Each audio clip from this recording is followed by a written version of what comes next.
وقال الذین کفروا لولا نزل علیہ القرآن جملۃ واحدہ، یہ ایک اور اعتراض تھا ان کی طرف سے۔ وہ لوگوں نے کہا یہ کہ کیوں نہیں اتر گیا ان پر قرآن پورا کا پورا ایک ہی مرتبہ، یعنی اس میں اصل میں جو امپلائڈ ہے ان کا اعتراض وہ یہ تھا کہ جیسے تورات تھی وہ تو حضرت موسیٰ کو ایک دم ساری دے دی گئی لکھی ہوئی تختیوں کے اوپر۔ یہ جو حضور کہہ رہے ہیں صلی اللہ علیہ وسلم کہ مجھ پر یہ تھوڑا تھوڑا قرآن نازل ہو رہا ہے، تو اس میں مشابہت پیدا ہو گئی ظاہری طور پر کہ جیسے کوئی شاعر ہوتا ہے تو سارا دیوان ایک دن میں تو نہیں وہ لا سکتا، وہ تو تھوڑا تھوڑا ایک غزل کہے گا، قصیدہ کہے گا، پھر کچھ کوشش کرے گا، پھر کوئی اچھی کوئی اور نظم لائے گا، پھر وہ جمع ہو کر دیوان بنے گا۔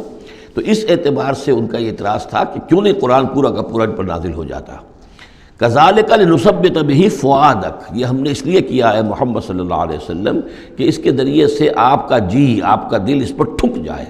ورتلناہ ترتیلا، یعنی یہ کہ حالات کی مناسبت کے ساتھ ساتھ یہ نازل ہو رہا ہے، اور یہ کہ صرف حضور کا نہیں بلکہ اہل ایمان پوری جماعت، اس لیے کہ بر وقت جب رہنمائی آتی تھی اور بر وقت جو حالات تھے اس وقت ان کے حوالے سے گفتگو ہوتی تھی تو انہیں تسکین حاصل ہوتی تھی، انہیں یہ حوصلہ ملتا تھا کہ آج جو کچھ ہمارے ساتھ ہو رہا ہے یہی نوح کے ساتھ، ہود کے ساتھ، صالح کے ساتھ ہو چکا ہے، اور بالآخر جو ہے اللہ تعالیٰ نے ان سب کو کامیاب کیا اور انہیں بچا لیا، اور باقی ان کے دشمن جو ہیں وہ ملیا بیٹ ہو گئے، تو اس سے ان کے دلوں کو سہارا ملتا ہے۔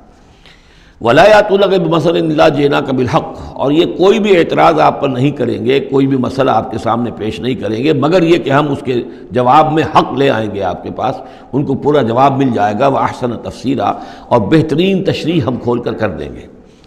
الَّذِينَ يُحْشَرُونَ عَلَىٰ وُجُوهِهِمْ إِلَىٰ جَهَنَّمَ،